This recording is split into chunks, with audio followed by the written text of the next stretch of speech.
This extraordinarily painful year, as we know, has impacted everything. Today, I want to find out how it's affected that most primary of human impulses, the desire to mate, or more appropriately, the desire to marry and then mate. But to get there, another M is critical, and that's meeting. How did we meet with a view to marry in the year of the COVID-19 pandemic? And how did the digital acceleration that we've seen play out on this front? Let's find out from Murugavel Janakiraman. He's the founder, CEO of Matrimony.com that was started in 1997 and has over 5 million active subscribers today. It includes brands like Bharat Matrimony, Elite Matrimony and Community Matrimony, and also offers a host of wedding services. Murugavel Janakiraman, thank you for joining us. It's good to see you. Same here. Thank you so much for having me. So the first question is, the year that we are about to close, extraordinary experience for everybody across the world. It has been very gloomy, very anxiety inducing for many, quite a sorrowful one for many others. What and how did this desire to marry and matrimony, how did that play out this year and how did it affect your business? Yeah, it was an extraordinary year for us on multiple fronts. Definitely quarter one, we had challenges in terms of operating at the level how we used to operate. Sure. But thankfully, we saw that COVID was coming, and I am part of something called CEO Guru. We had a discussion somewhere around February. We were able to foresee that the COVID possibility of affecting Indian market, and the businesses. We prepared ourselves in advance. We were able to work together the business contingency plan. So the business was impacted in terms of our performance because we are not able to get employees to office, plus we are not able to run our retail operations, plus a couple of businesses were impacted. But when it comes to the number of people signing up, the quarter one saw a significant surge because when people are sitting at home and whether limited by the things what they can do, we saw definitely a massive surge in the number of people signing up for the matchmaking platform. But again, when it comes to marriage, because we are in the business for more than, or in the service for more than 20 years. Yes. But one thing that to things like the basic human needs, we've never seen any recession. In fact, people probably understood that the importance of being in the marriage and the close connectedness what the marriage can bring. Plus, COVID also has accelerated the digital adoption in India. So for us, while the quarter one in terms of business was a challenge, but we're quickly able to get the business back on track. Yes. A quarter two, it really bounced back. In fact, we had one of the best growth in the last couple of years. The paid subscription grew by almost by 25%. The business grew by 13.5%. And we are expecting a good momentum. You're expecting this momentum to continue, Murugavel, into the next year?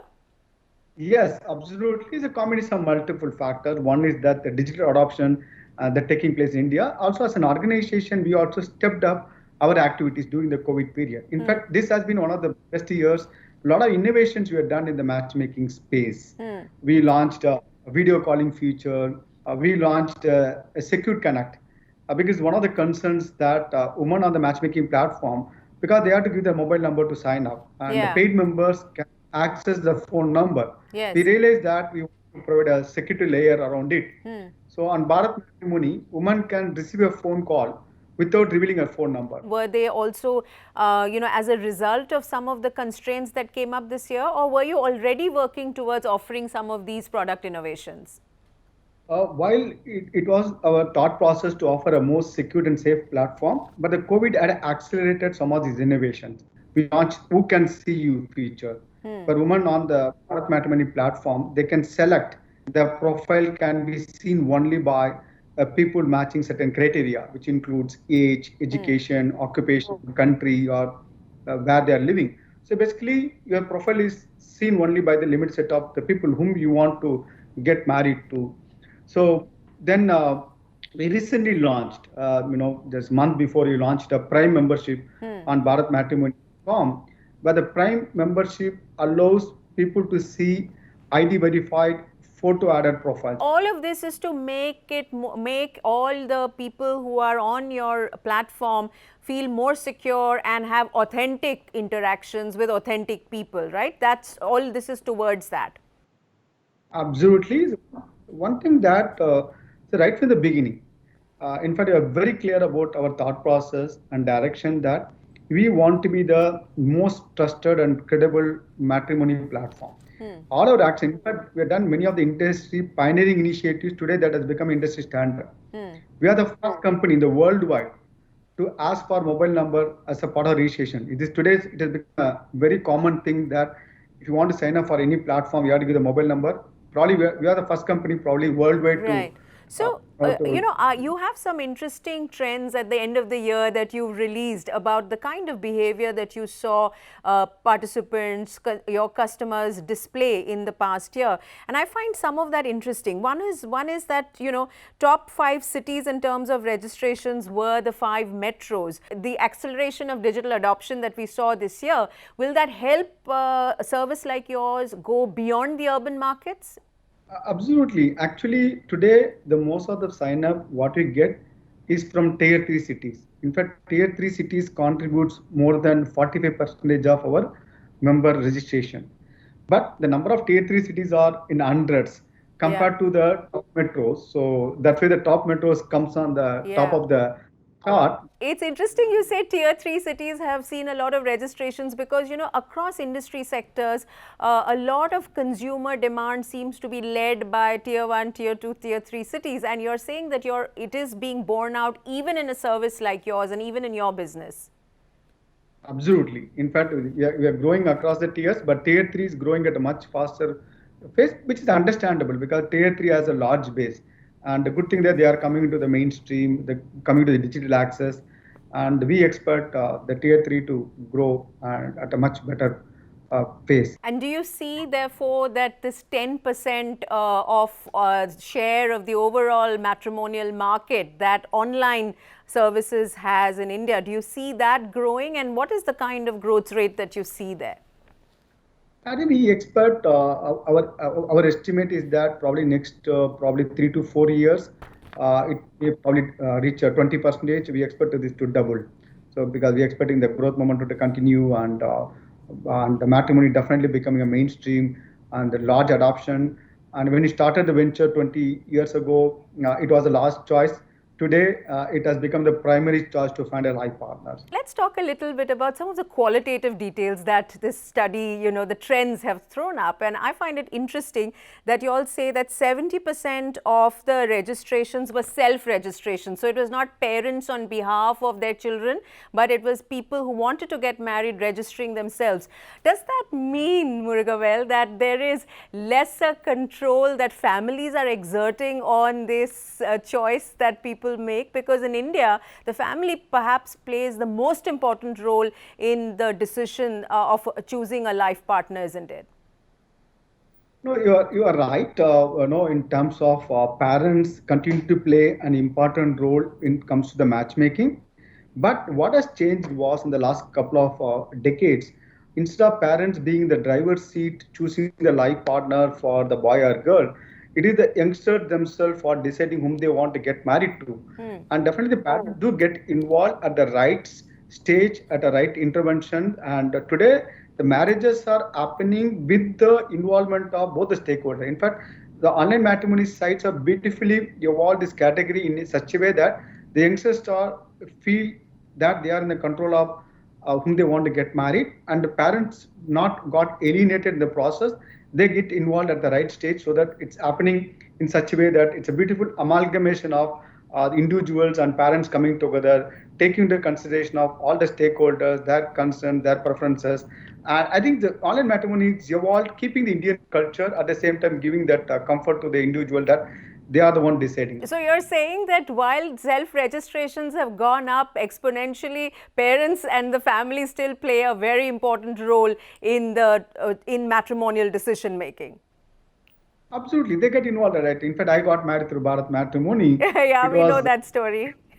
Yeah, my correspondence, after a certain stage, then my parents and got involved and finally end up in marrying. So So that's way it works, But again, Yeah. there are parents registered, but largely driven by individuals. Yeah. We are living through times where this concept of love jihad is something that is making a lot of news. We know about UP's anti-conversion law and how that's impacting interfaith marriage. When you go on to community matrimony and you see the caste options, my God, there you have almost every caste lined up over there. You have the religion options, and then you have the other options where there are people who are looking for second marriages, people who are traditionally what is called manglik in India. So when you look at all these various peculiarities that are associated with India and the Indian marriage scenario, would you say that caste and religion continue to play dominant roles and are pillars of the matrimonial decision making? Absolutely. More than 90% of marriages in India happen within the same community.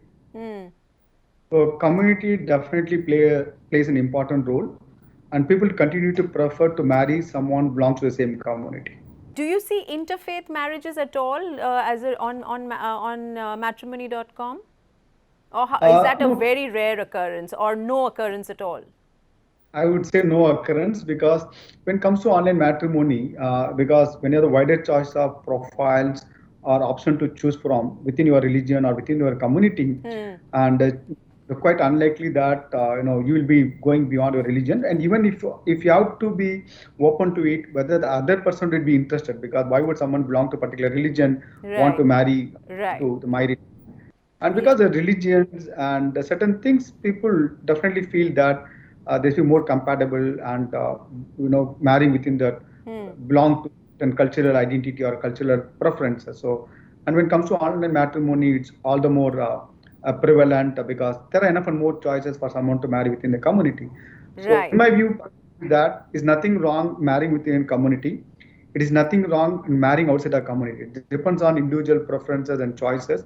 So marrying within a community, it's avoid some less friction. Again, Sure. if you have the understanding, it's absolutely okay to marry outside the community. It's good to hear you say that. I want to talk about women because over the years, some of the advertising that you've done for the brand Bharat Matrimony has also, brought out a woman's role and the changing expectations that women have of marriage and the fact that they take the lead. Some of the information that has come out this year is that women taking the lead and reaching out has gone up quite dramatically, isn't it? Yeah, definitely. Women, more and more women are taking the lead or kind of willing to take the first step. So it's a reflection of that. There is an increase of almost 30+% of women sending express interest compared to year before. Definitely see that women no more are waiting for the men to initiate. That percentage is definitely going up. Also, as a company, we have been educating and empowering, and we also been in a way that front runner in giving the equality to women. In fact, we run. If you look at our TV campaigns, a few years ago we launched a TV campaign that you get married to someone who really cares for what you love, then the marriages can be happy. With a commercial with Dhoni, which promotes equality. So basically, as an organization, we want to promote equality. We want to promote what makes marriage to be highly successful. So these are in a way that reflection of how the people also started responding to some of our initiatives. We saw that over a period of time, the number of women signing up on our matchmaking platform gone up. Again, instead of waiting for the men to initiate, they're also taking the first step because they know to wait for the men to initiate. If I'm a part of the platform, if I like some men, why not? So why they have to wait for initiate? They are uh, uh, equal responsibility at the same time. They can decide and they can initiate. Right. And this has got to do with the fact that society is changing and what women and how they see themselves and as how society sees them is changing. And does it also have to do with the kind of product innovations that offer greater security? Does that also weigh in and does that have a role? Absolutely. It's a combination of all the things. Society is changing, and we have been continuously improving our product, and also we have been communicating to the larger market outside through TV commercials and other possible ways. You know, I know dating apps like Tinder and Bumble and Truly Madly. I know these are not strictly speaking your competition, but you're a person who doesn't take anybody can be competition, isn't it? I could go on to Tinder for entirely different reasons than matrimony.com, but that doesn't stop me from getting married through a meeting on Tinder. So, how do you see these social apps in the context of competition for matrimony.com and in terms of what it's doing to the market overall? See, the combination of, for various reasons, or we believe that dating as a category will not become mainstream. It will be only for limited set of users. Because let me tell you the reasons. One is that, see, when it comes to matrimony, your intention is very clear. You want to get married. When people use dating app, the one thing that people use it for various reasons, vary from friendship to dating or casual relationship, or some people may look for serious relationship. So it's for combination of reasons where your intent is not very clear. And point number two is the number of people using on the dating apps is very small percentage compared to the people sign up for the matrimony platform. But the age group of the people, the matrimony when comes with male pretty much around 24, 25 and above, female around 23 and above. So basically, they are ready for marriage. They want to settle in life.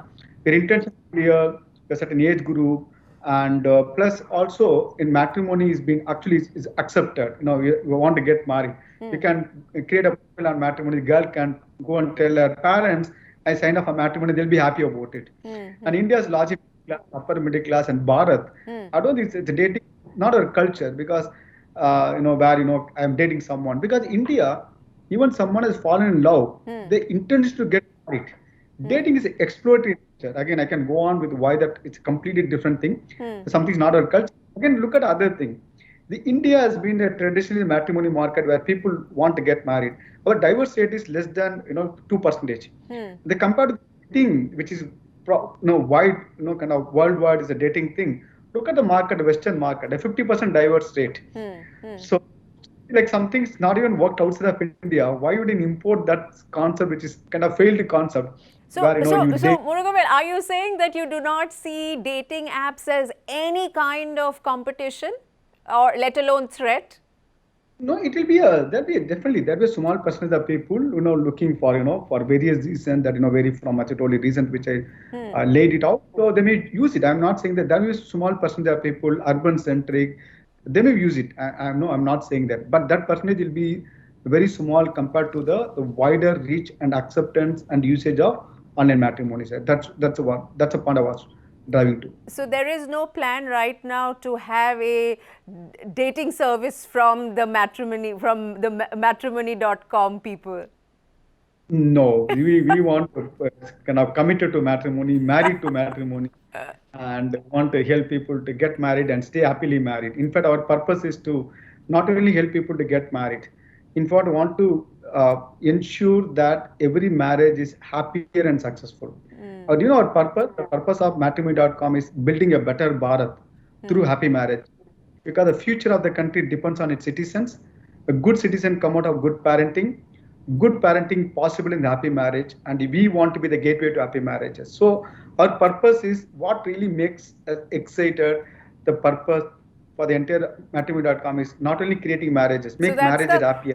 That's the higher purpose of the brand. What I find interesting is that you do have other services that you diversified into earlier, which is the matrimony services, whether it's Matrimony Bazaar or Mandap, where you can find your venues. That must have been affected really badly this year, right? Because we know events were not held and are still controlled. People are very, very cautious about the kind of sizes of events that they are doing, even though we are way past the various stages of unlock at this point of time as we close 2020. How important are these services to your overall revenues, and therefore how badly was that affected this year? Thankfully, wedding services contributes a small percentage of our overall business.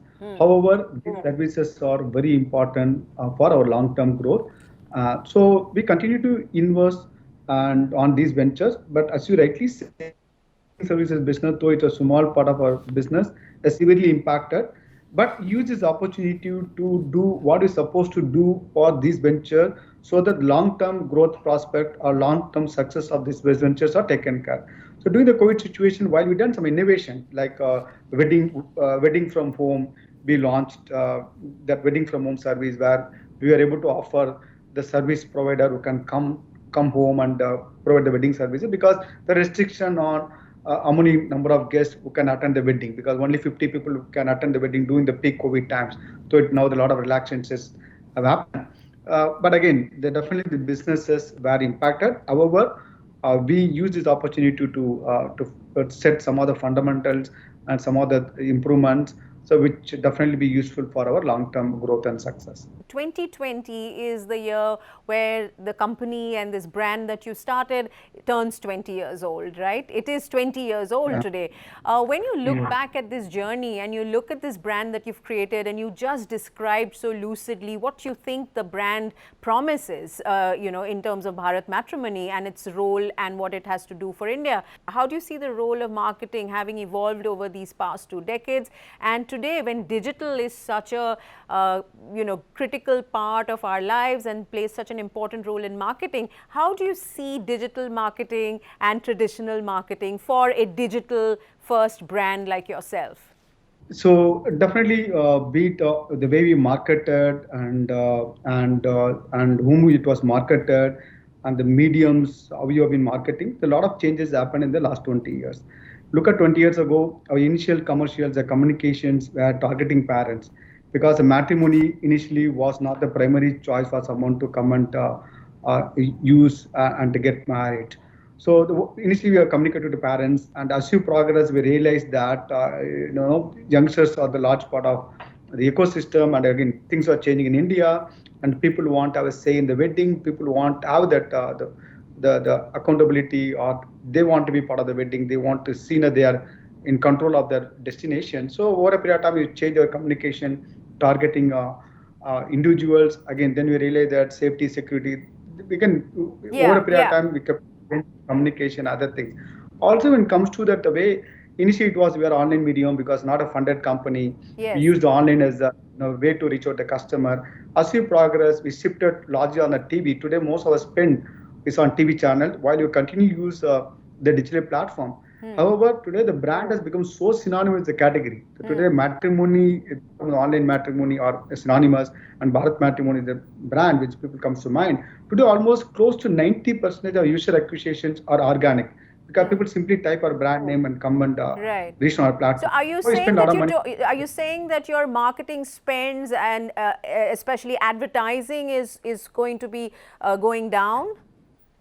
No, we are increasing. In fact, we are almost spending close to some 35 crore per quarter on advertising, and most of the budget is spent on TV channels. In fact, you have you are a brand, you are spending a lot of money on TV. You are almost talking about annual run rate of 140 crore on TV advertisement, and most of the money is spent on TV channels. So we continue to invest, continue to create awareness, continue to communicate the message which we want to pass on to our consumers and the public at large. Did you watch, like everybody else in India, or many people in India and even the rest of the world, Indian Matchmaking on Netflix? Did you watch that show? I did not watch. My wife watched it because I said we are the biggest Indian matchmakers. Did they get it right? If you were to look at all the insights you've gathered from Elite Matrimony, did they get it right? Is that what is happening out there? No, actually, it's that's a show. It's not a reality. But again, so my team watched it. They did share some insights. And obviously, Elite Matrimony, one of the very successful matchmaking platform for the rich and affluent. Today, we are who is of India are our members. We are servicing thousands of Elite members across India. So.